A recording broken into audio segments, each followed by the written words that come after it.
চরে চ বাবা আমাকে কোন জুতা কিনে দাও। বেটা তুই আমাকে একজোড়া জুতা খুঁজতে তো ভয় করছিস। লোকের বেটাকে লোক এই পূজাতে 5 সেট 6 সেট করে জামা কিনে দিচ্ছে, আর আমি তোকে একজোড়া জুতা কিনে দিতে পারবো না। বাবা তুমি কত ভালো।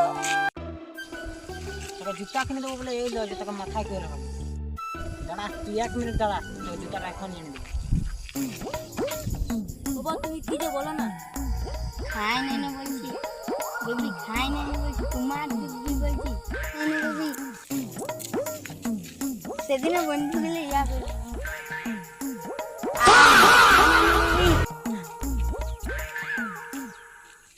কি শালা বাবা ফুটালো। না বেটা তোর প্রিয় জুতা। আমি পুরো জুতা লিখবো না, লোকের জুতা। বোকা চোদা, বাপকে উল্টাপাল্টা কথা বলা, তুই ঘর চ খালি।